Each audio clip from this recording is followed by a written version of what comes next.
Shalom, salam sejahtera bagi kita semua. Perkenalkan, nama saya Aris Warmandrova. Saya mahasiswa tingkat 1 Teologi.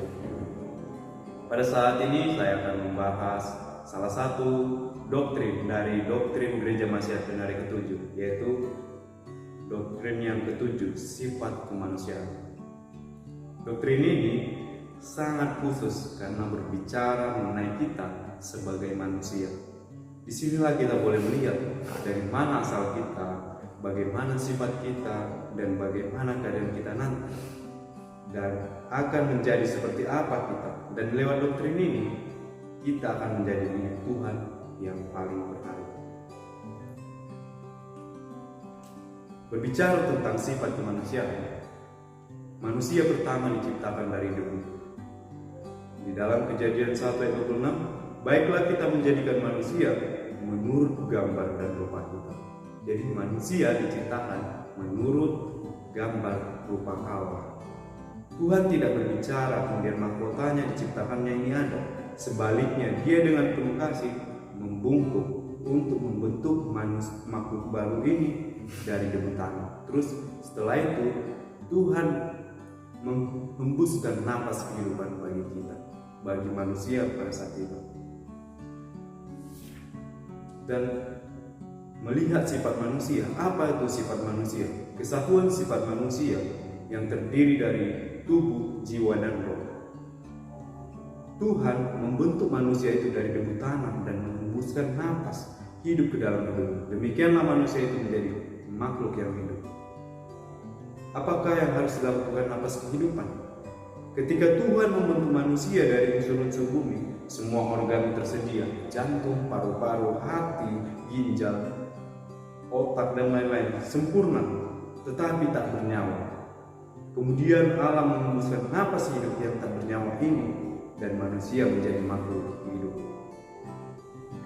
Kesatuan yang tidak terpisahkan antara tubuh, jiwa, dan roh tidak dapat didasarkan. Namun, tidak berselang lama, manusia jatuh ke dalam dosa oleh godaan iblis. Tetapi Tuhan pada mereka jatuh ke dalam dosa, Tuhan menjanjikan bahwa keturunannya akan meremukkan kepalanya.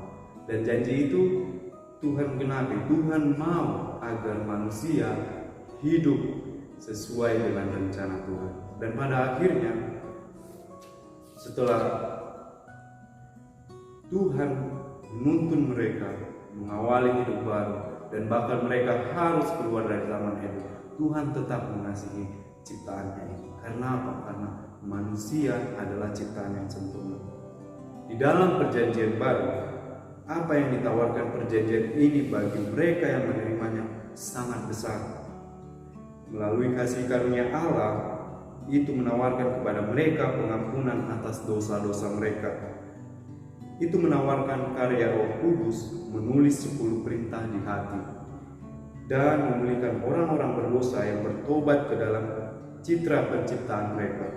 Di dalam Yeremia 31 ayat 33. Pengalaman perjanjian baru, kelahiran baru membawa kebenaran Kristus dan pengalaman pembenaran oleh iman. Pengalaman perjanjian baru menyediakan pembaruan hati yang mengubah individu sehingga mereka akan menghasilkan buah roh. Buah roh terdiri dari cinta, sukacita, kedamaian, panjang sabar, kebaikan, kesetiaan, kelemah lembutan, pengendalian diri, atau yang tercatat dalam Galatia 5 ayat 22 dan 23. Melalui kuasa kasih karunia Kristus yang menyelamatkan mereka dapat berjalan sewaktu Kristus berjalan, setiap hari menikmati hal-hal yang menyenangkan Allah. Di dalam Yohanes 8 ayat 29. Harapan satu-satunya umat manusia yang jatuh adalah menerima undangan Allah untuk masuk dalam perjanjian kasih karunia.